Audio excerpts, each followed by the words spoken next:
قال رسول اللہ صلی اللہ علیہ وسلم سبعۃ یظلهم اللہ فی ظلہ یوم لا ظل الا ظلہ۔ اللہ کے پیارے نبی کریم صلی اللہ علیہ وسلم ارشاد کرتے ہیں 7 قسم کے لوگوں کو اللہ تعالیٰ اس دن اپنے عرش کے سائے میں جگہ دے گا جس دن صرف اسی کے عرش کا سایہ ہوگا۔ وہ 7 خوش نصیب لوگ کون کون سے ہیں؟ سب سے پہلے نمبر پہ ان میں آتا ہے الامام العادل، عدل کرنے والا حکمران۔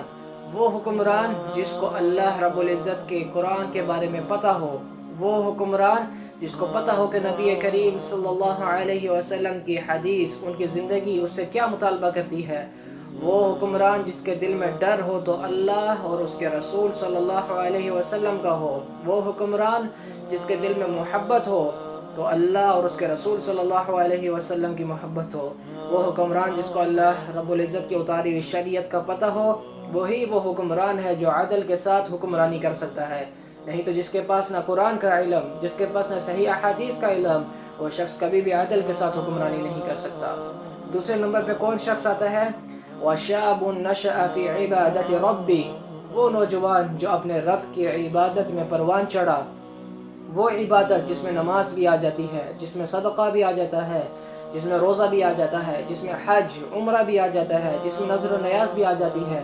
جو بھی عبادت ہے اللہ رب العزت کی خاطر خالص، وہ نوجوان اس عبادت میں پروان چڑھتا ہے تو یہ بھی ان خوش نصیب لوگوں میں شامل ہو جائے گا جس کو کل قیامت کے دن اللہ رب العزت کے عرش کا سایہ نصیب ہوگا۔ تیسرے نمبر پہ کون آتا ہے؟ وَرَجُلٌ قَلْبُهُ مُعَلَّقٌ فِي الْمَسَاجِدِ، وہ نوجوان جس کا دل مسجد میں اٹکا رہتا ہے۔ کیا مطلب اس بات کا؟ فجر کی نماز پڑھ کے آتا ہے، پھر اس کے دل میں تڑپ ہوتی ہے کہ ظہر کی نماز کا وقت کب آئے گا۔ ظہر کی اذان کا وقت آتا ہے، پھر مسجد چلا جاتا ہے، نماز پڑھ کے واپس آتا ہے، پھر اس کے دل میں جستجو ہوتی ہے کہ عصر کی نماز کا وقت کب آئے گا، پھر نماز پڑھنے جاتا ہے عصر کی، واپس آتا ہے، پھر اسی طرح اس کے دل میں مغرب کی، عشاء کے دل میں جو اس کے دل میں محبت ہوتی ہے، تو یہ بھی ان خوش نصیب لوگوں میں شامل ہو جائے گا جس کو کل قیامت کے دن اللہ رب العزت کے عرش کا سایہ نصیب ہوگا۔ چوتھے نمبر پہ کون آتے ہیں؟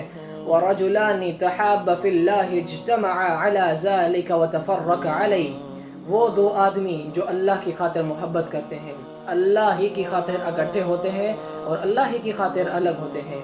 اللہ کی خاطر محبت کرنے سے کیا مراد ہے؟ کہ جن جن چیزوں سے اللہ رب العزت نے محبت کی، جن جن چیزوں کو اللہ رب العزت نے پسند کیا، یہ بھی انہی چیزوں کو پسند کرتے ہیں، اور جن جن چیزوں سے اللہ رب العزت نے نفرت کی، جن جن چیزوں کو اللہ رب العزت نے ناپسند کیا، یہ بھی ان چیزوں کو ان سے نفرت اور ان کو ناپسند کرتے ہیں کہ کل قیامت کا دن یہ بھی ان خوش نصیبوں میں شامل ہو جائیں گے۔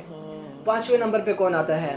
وَرَجُلٌ طَلَبَتْهُ امْرَأَةٌ ذَاتُ مَنْصِبٍ وَجَمَالٍ، وہ شخص جس کو کسی با اختیار اور خوبصورت عورت نے دعوت گناہ دی تو اس شخص نے اس عورت کو کیا جواب دیا؟ انی اخاف اللہ، کہ مجھے اللہ سے ڈر لگتا ہے اور یہ کام بہت مشکل کام ہے۔ تو یہ بھی وہ خوش نصیب شخص ہے جس کو کل قیامت کے دن اللہ رب العزت کے عرش کا سایہ نصیب ہوگا۔ 6 نمبر پہ کون آتا ہے؟ وَرَجُلٌ تَصَدَّقُ أَخْفَى حَتَّى لَا تَعْلَمَ شِمَالُهُ مَا تُنْفِقُ يَمِينُهُ، وہ شخص جس نے صدقہ کیا تو اس قدر مخفی اور اس قدر پوشیدہ کیا کہ اس کے بائیں ہاتھ کو بھی خبر نہ ہوئی کہ اس کے دائیں ہاتھ نے کیا خرچ کیا ہے۔ آج ایسے لوگ بھی موجود ہیں۔ اور 7ویں نمبر پہ کون شخص آتا ہے؟ وَرَجُلٌ ذَكَرَ اللَّهَ خَالِيًا فَفَضَتْ عَيْنَهُ، وہ شخص جس نے اللہ جل شانہ کو تنہائی میں یاد کیا تو یا تو اللہ رب العزت کے ڈر سے یا پھر اللہ رب العزت کی محبت میں سے اس کی آنکھوں سے آنسو جاری ہو گئے، تو یہ بھی ان خوش نصیب لوگوں میں شامل ہو جائے گا جن کو کل قیامت کے دن اللہ رب العزت کے عرش کا سایہ نصیب ہوگا، جس دن اللہ رب العزت کے عرش کے سائے کے علاوہ اور کوئی بھی سایہ نہیں ہوگا۔ نبی کریم صلی اللہ علیہ وسلم کی یہ حدیث جو صحیح بخاری میں موجود ہے ہمیں ان 7 خوش نصیب لوگوں کے بارے میں آگاہ کرتی ہے، اور ساتھ ہی ہمارے لیے ایک لمحہ فکریہ بھی چھوڑ جاتی ہے کہ آیا ہم یہ چیک کریں کہ کیا ہم ان خوش نصیب لوگوں کی لسٹ میں آتے بھی ہیں کہ نہیں آتے۔